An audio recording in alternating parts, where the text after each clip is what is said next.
Well, hi everybody, and thanks for taking the time to view this video on how I trained for a quadruple bypass. And that's me up in the upper right-hand corner, left-hand corner when I was 17. And here I am in the right-hand corner. This is when I was about 62, 63. I'm 68 right now. And then you got a stock photo of someone getting a bypass done. And believe me, I studied a lot of videos before I went in for the bypass. By the way, my name is Jim Burns, and we'll get to what I do and who I am as we go through this video. Now, that's my dad. That's Albert Burns. He was the owner of Burns's Tavern. He still is my dad, except he's not around anymore. My dad was a World War II veteran, and he came home from the service with malaria, tuberculosis, and of course, as all of the people did back then, all of the servicemen did back then, they all came home with post-traumatic stress disorder. So it wasn't easy for him when he came home, but he made do. He was not an athlete at all, but he watched his weight like an athlete, and he would have made any keto dieter proud. A protein and a vegetable and a baked potato, that's all he had for dinner. Nothing else. That was his thing. That's what he enjoyed. Except for dessert, he would have 2 Lucky Strike cigarettes. Oh, yes, he smoked. He smoked about a pack a day. He was diet conscious. However, the facts weren't in yet, so everybody smoked and choked. And he also smoked the unfiltered Luckies that would kind of burn your tongue, that type thing. So he ended up having issues that were cigarette related. But he preached to me, don't ever think about smoking those cancer sticks. And I listened to him, even though my 13 and 14-year-old friends were already into the cigarette habit. The other thing that he shared with me was that exercise was essential for good health. Even though, because of cigarette smoking, he couldn't climb a flight of stairs. He believed in exercise, and he believed that it was essential for a person's health. He died at 68 years old. He was a diet-conscious man. He told his son, eat well and don't smoke.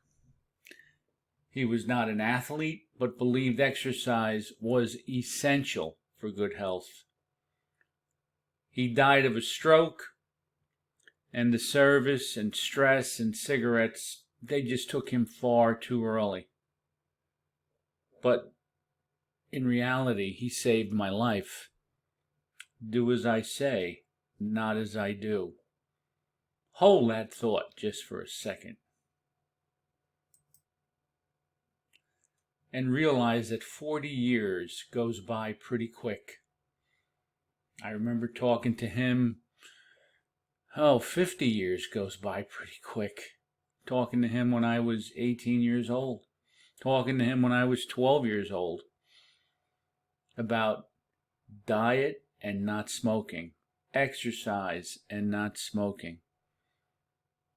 Now, at 66, I began to wonder if 68 was going to be the end of the line for me. My sister died of a stroke at 67. That's her picture there. That's Abby.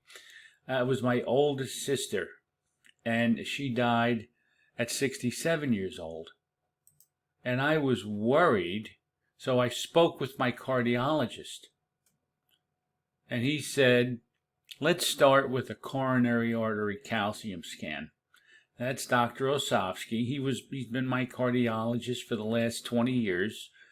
I love him, and he's just a super human being. Now, this coronary artery calcium score, or scan that you get that gives you a score, is a simple test to measure the amount of calcium in your coronary arteries, which is a predictor of heart attack and stroke.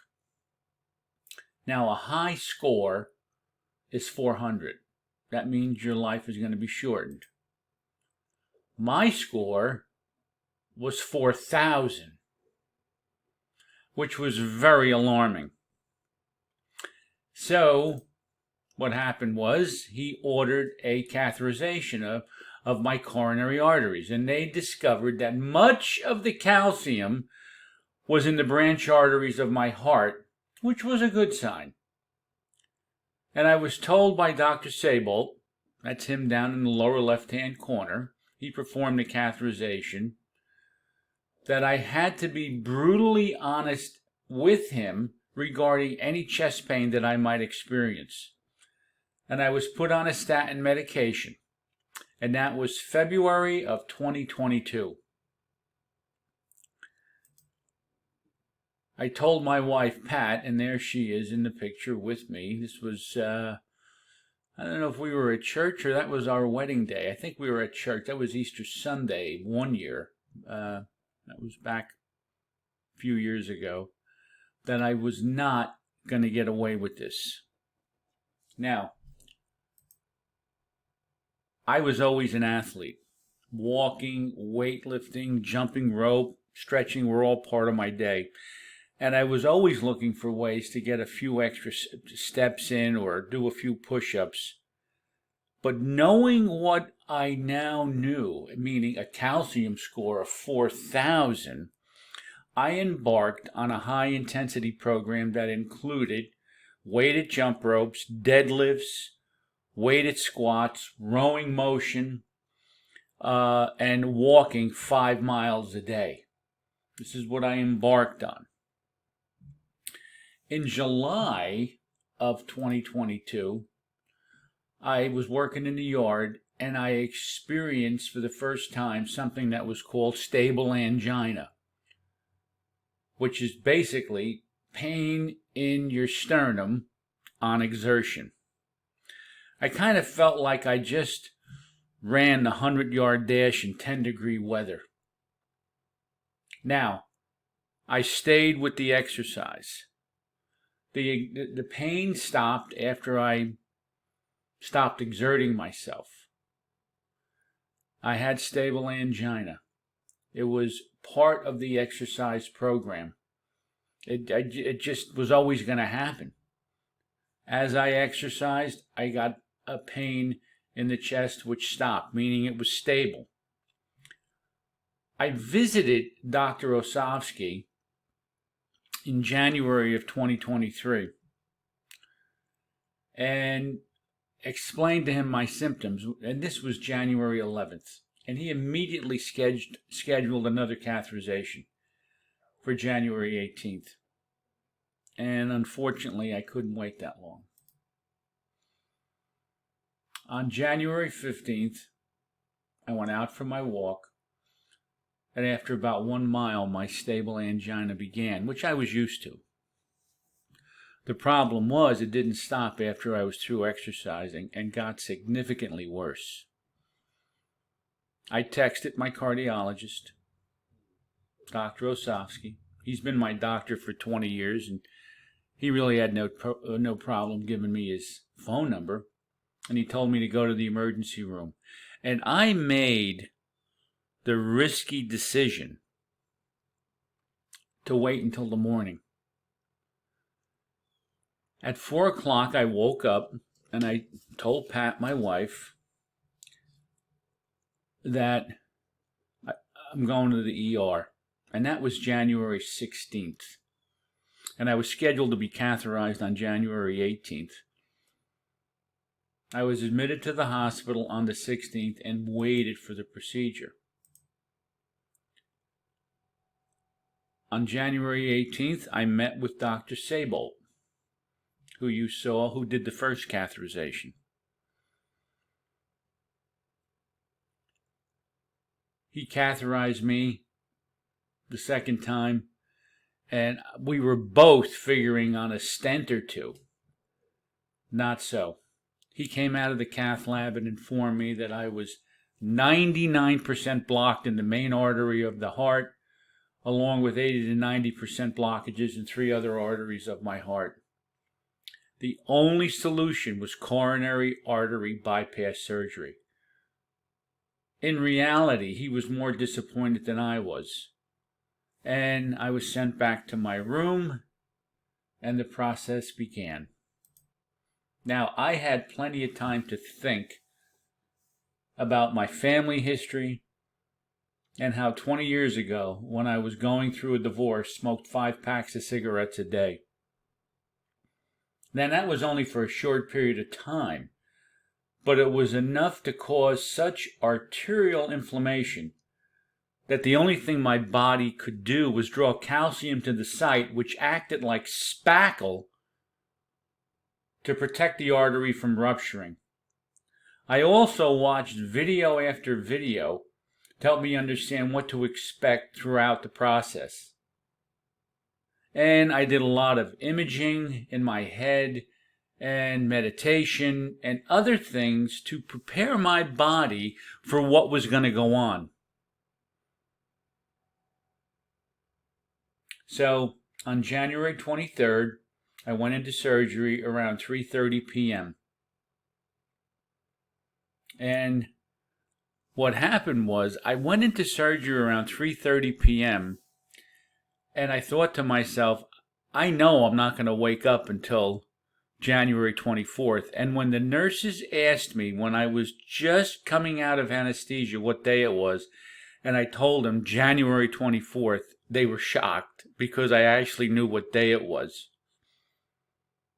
And I knew from watching video and understanding the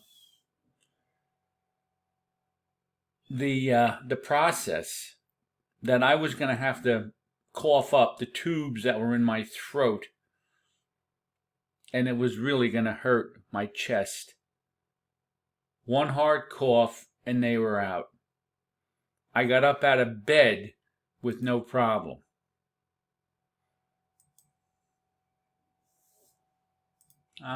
Behind. And I knew from my research that I coughed up the oxygen tube in my throat, which was going to hurt my chest a bit. One hard cough and it was out. We got that part. I fell behind, folks. Sorry. I got up out of bed with no problem. I stood up on my own with no problem and walked 1,000 steps first time out while I was still in intensive care, to the amazement of all the staff. Literally, I trained for quadruple bypass. And it worked. It worked. My squats helping me get up out of a chair. 5-mile walks to build leg strength and muscle memory. Not to mention I was able to get up out of bed on my own and walk around the cardiac ward on my own. And I was sent home 5 days after surgery. Once home, I walked almost a mile my first time out, and I was up to 1.5 miles in 2 weeks. This is my surgeon. This was Dr. Deepak Singh. And before I left and I'm going to read this too, before I left the hospital, my surgeon came in and informed me that the intense exercise that I did protected my heart and allowed it to create a collateral blood supply. He also informed me that my heart was in great shape and that the arteries and veins that were used for the grafting were also, and these are his words, pristine. He informed me that the exercise that I did strengthened my heart, and with the new vessels should give me another 20 to 25 years. Exercise is truly a new medicine. Now, things haven't changed. My desire for intense exercise hasn't changed. I'm back jumping rope, weightlifting, walking, all pain-free. It saved my life. Exercise doesn't have to be intense, though. Walking and light weights can make all the difference in a person's health and well-being. And having a personal trainer that understands the needs of those who are looking to grow young can truly be the missing piece to those who want to sustain a successful exercise program.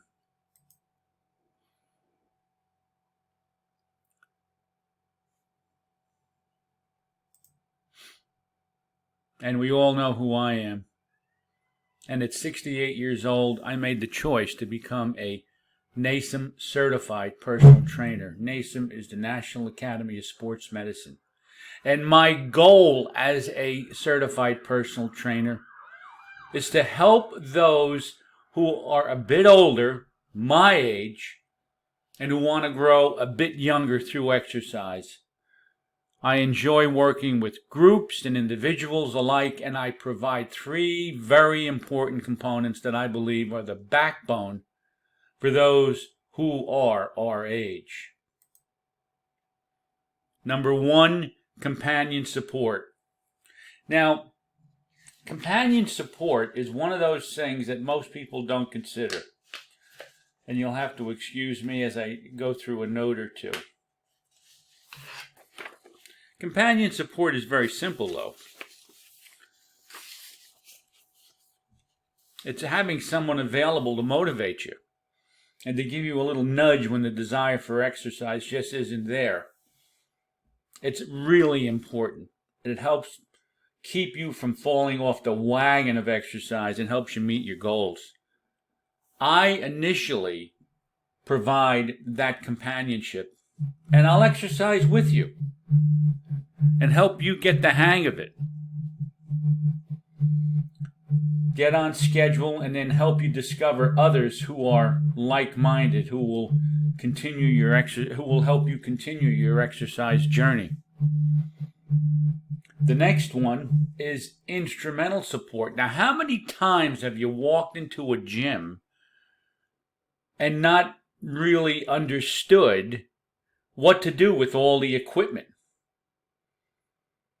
How many times have you read about equipment not knowing what to do with it? Or how many times have you been wondering, how much should I walk each week?